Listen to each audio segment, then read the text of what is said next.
in 2019, the then government of Ghana initiated the year of return. And the whole idea was to have Africans in the diaspora return home, just come and visit, and if you like it, possible resettle. That was the whole idea. Come and visit. And if you like it, you possibly resettle. And I think their main goal was to target Africans living in the diaspora and African Americans. Okay, let's just get it straight. Their main goal was to target African Americans to return to Ghana, okay, which was a wonderful initiative. What really sped the whole process was the very people who returned did a lot of videos, posted it on social media, and it got a lot of attention. It got a lot of attention from Africans in the diaspora, and then African Americans especially, who were encouraged to return back home to come and see the motherland. They were showcasing the slave castles, showcasing a lot of resorts, and what have you, anything that is eye-catching to possibly tell people that Ghana is a great place, come and visit, and if you like it, you could possibly resettle. And I keep saying that one thing that holds people to a place is land. And I think a lot of people who really liked the idea, or a lot of people who returned, a lot of people who visited, got attracted to Ghana and wanted to stay. There was a whole mix-up of things that didn't really work out. There was a whole mix-up. And you all know, and you all can attest to the fact that we have a big problem, a very huge problem when it comes to land acquisition in Ghana. That's a whole different topic that we can discuss another day, because it's very cumbersome. There are no straightforward answers. Don't listen to any lawyer, anyone who puts on their law degrees out there saying that they can help you acquire land in Ghana. I specifically, I'm telling you, don't listen to them, okay? They may have all the right answers, but I tell you, the litigation process that you will go through just to secure a piece of land in Ghana is not an easy process. So basically for me, I just see people who are trying to acquire land in Ghana is more like a gamble. Let's just put it that way. Acquiring land in Ghana, or land acquisition in Ghana, is more like a gamble. And I bet you, I don't think anyone can convince me anywhere and tell me that, oh, there is a right process, there is a straightforward process if you want to acquire land in Ghana. Now, I understand and I know that there are real estate companies who have helped streamline some of these processes. So what happened is that in the past, they acquired huge acres of land from either chiefs or from individuals, however they acquired it, registered it, and have now demarcated it and are selling to Ghanaians and to people living in Ghana, basically. Let's put it that way. But I can tell you that even with the real estate companies, you may still run into some glitches here and there. So it's not a whole straightforward process, okay? And I know a lot of people have returned to the United States, and some people are saying that there's a lot of scams in Ghana, etc., etc. What have you? Okay, let's just discuss things like this. There are scams everywhere. Scam is everywhere. In the United States, we have scams all over the place. Be it your cell phone companies, you trying to secure a mortgage, you trying to rent an apartment. There are unscrupulous charges. There are a lot of, it's basically, the way I see it is, the rich getting richer and the poor getting poorer, and the middle class, they are just basically being where they are. Let's just put it that way. So you can't just go to Ghana and tell me that there's scams everywhere, so you quickly want to run back to the United States. I mean, it's your own decision to make. So if you think it's not good for you, definitely you can make that change. You can come back to America and come and live your life like you used to. But those who have faith, those who took the leap of faith, and those who want to go through the struggle, that is how I call it. It's a struggle. Those who want to go through the struggle, some after so many years, after 5, 6, 7, 8 years, have fell in love with Ghana. So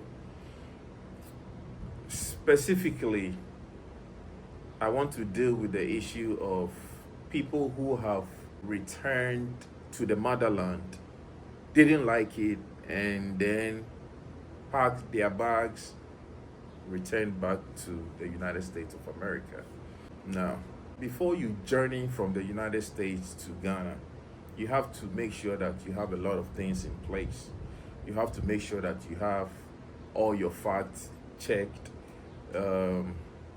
Make sure that you do a lot of research and you really talk to a lot of people, because I cannot 100% tell you that you would have the right information when you leave here. Before you leave here, I cannot guarantee that you have the right information. So it's pieces and bits here and there, you know. So the strong will always survive. That's how I look at it.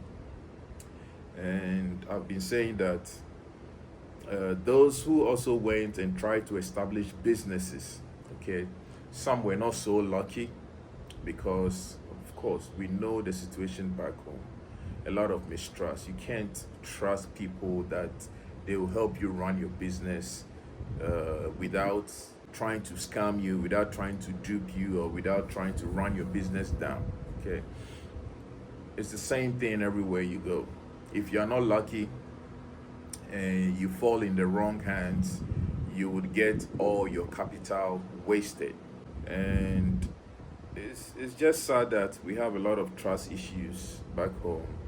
But these are things that when you speak about it, a lot of people don't want you to talk about it. They just want you to point all the nice things to entice people to come to Ghana. Don't don't do that. Don't entice people to come, and when reality hits them, they will quickly run back to where they came from. Don't do that. You know, tell people the truth. Be real with people. Just give them the reality. Tell them the realities. Let them face the realities so that they will decide whether they want to stay or not. It's just as easy as that.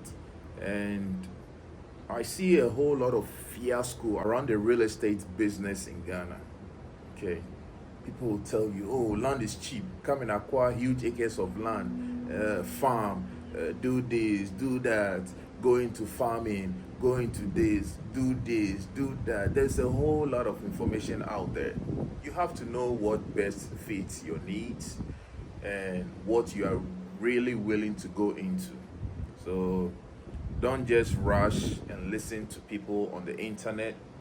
Don't just rush and watch people's videos to guide you to make hasty decisions. Don't do that. Don't do that. So quickly, what I've realized is that when people are going back home, they make all these videos, all these wonderful videos. Hey, I'm going to the motherland, you know, I'm going to have a great time and all that. But when they go and things don't go well and they are coming back, some of them just quietly come back without doing videos. Or even if they do the videos, we hardly see the videos. The videos are not promoted as the ones that were promoted about the year of return. And, you know, basically that's just what it is. We have to do better. It's a whole lot. It's a whole lot. And I personally, I think that we have we can do better. I think we can do better. It's just so sad. It's just so sad that when you look at certain things and then you fight so hard that, you know, things should work and things are not working, it just saddens, our hearts. It's very mind-boggling, you know. Me personally, my my decision to return back home gradually fades. Okay, when I first came to the United States, you exit the airport, they drive you home, wherever you find yourself. You may like it, you may not like it. Then you find out that, uh, this is the reality on the ground. Culture shock sets in. Basically, what it is, you are not used to a lot of things in the United States, so you get all confused. We are not used to paying bills on a monthly basis.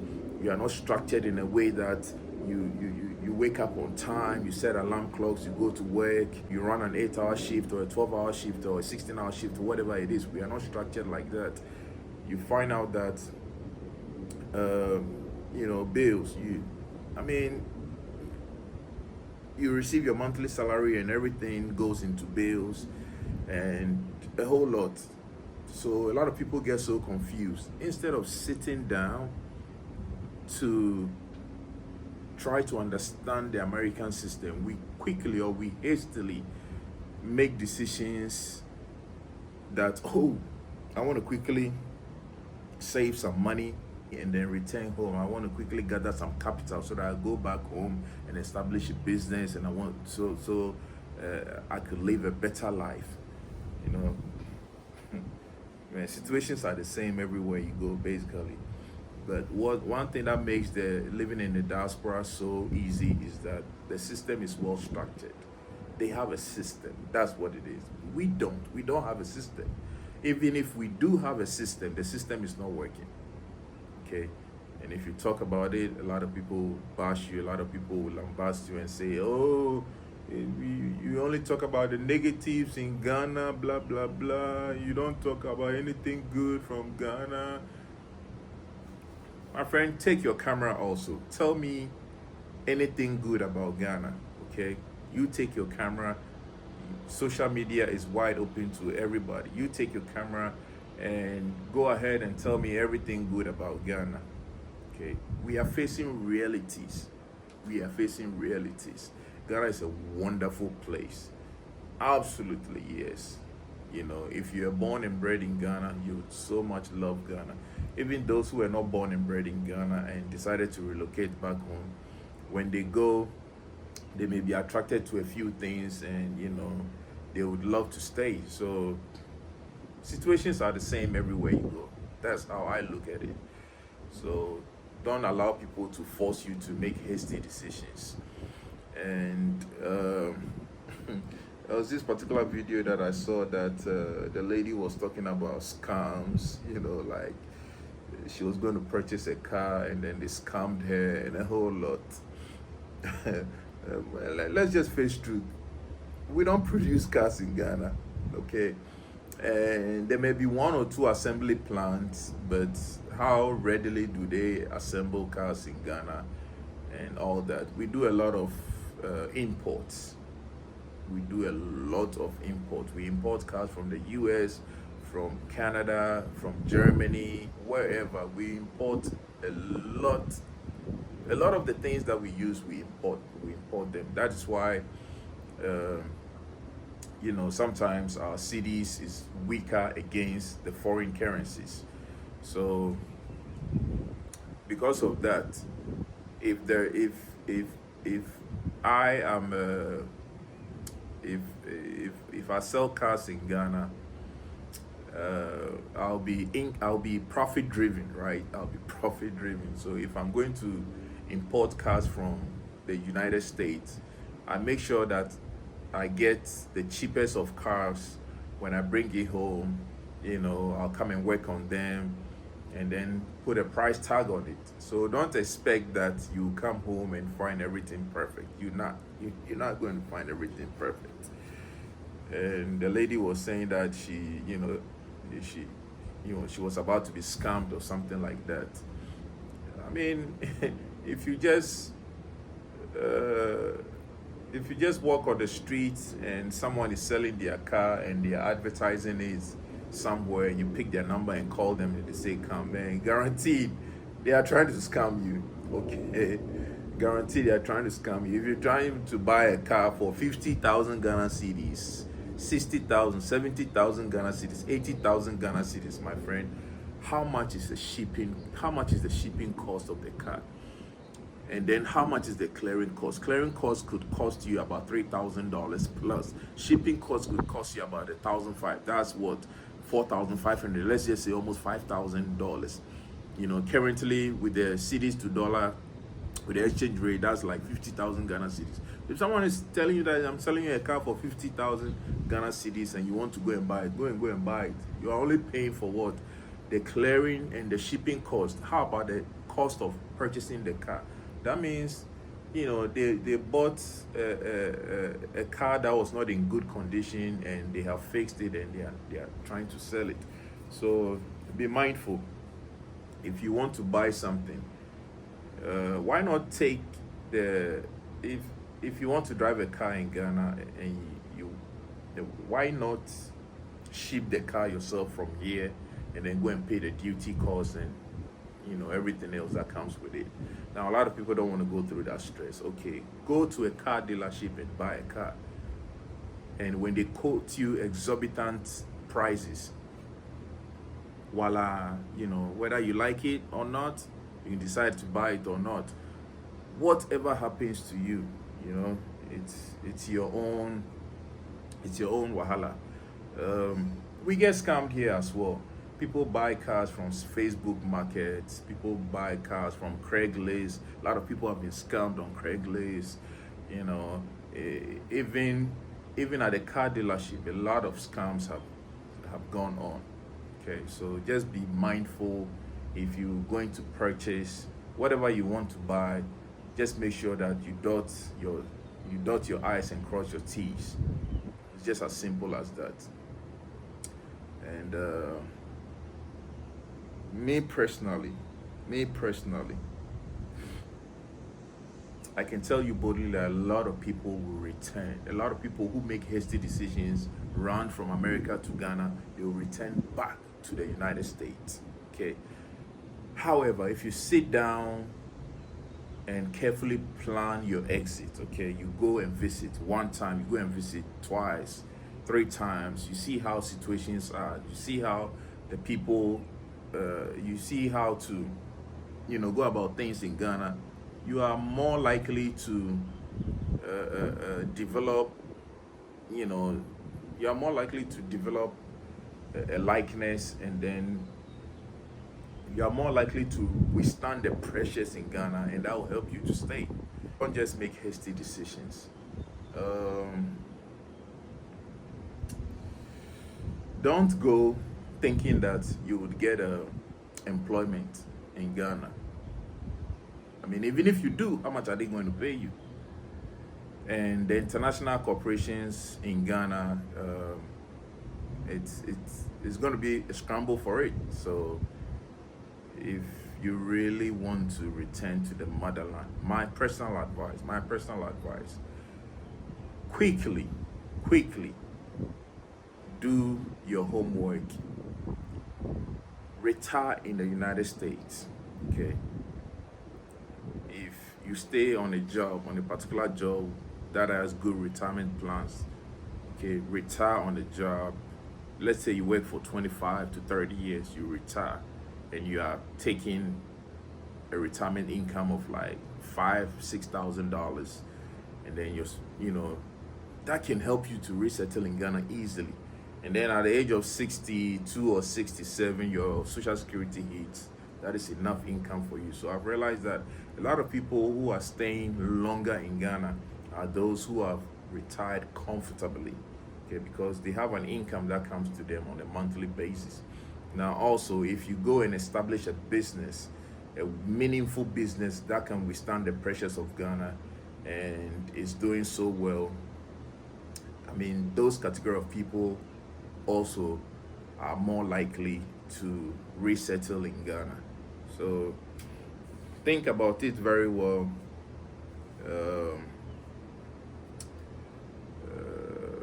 Personally, I'm not going to advise anybody to quickly run to Ghana and go and resettle. Personally, I won't advise anybody to do that. If the pressures in the United States is too much, just do the needful. If you want to exit, just exit. You know, don't be on social media and be ranting that, oh, America is bad. My friend, just pack and go. It's just as easy as that. It's not by force. The system didn't force you to come to America.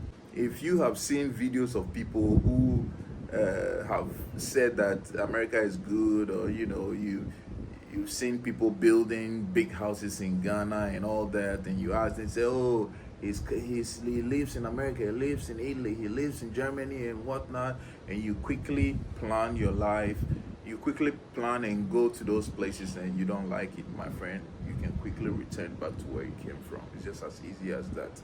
Nobody's forcing you to stay in the United States. It's the same way nobody's forcing you to stay in Ghana. It's just as easy as that. I think gradually we are getting sick and tired of people who are on the internet and making all sorts of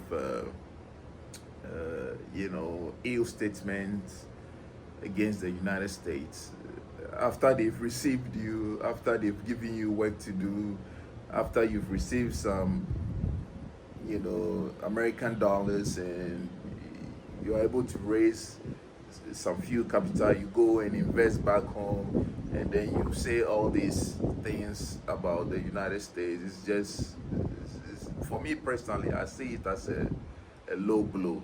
You know, it's the same way if I say all the bad things about Ghana, I see it as a low blow as well, because there are wonderful things in Ghana, but it's a struggle.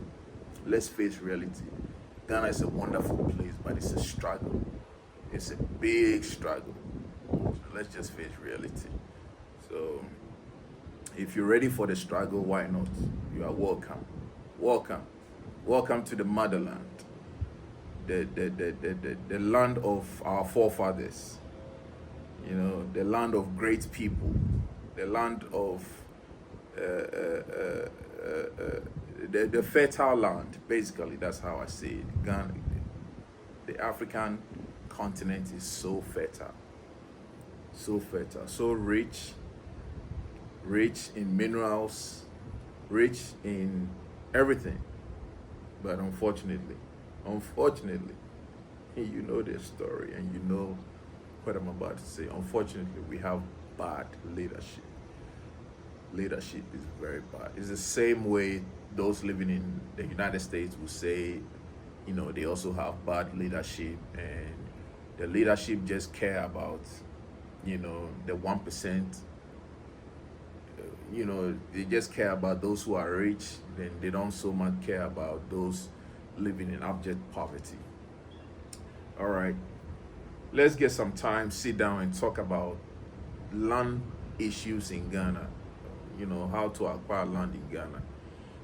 And I'm just telling you, if anybody comes to you and tells you that I can walk you through for you to acquire land in Ghana, I'll say be very, very mindful. I mean, there are a lot of people who have been successful in acquiring land in Ghana, but I'll say be very, very mindful. Dot your T's, dot your I's and cross your T's, and make sure you make the right decision at all times. All right, I'll see you in my next video. It is adieu for now.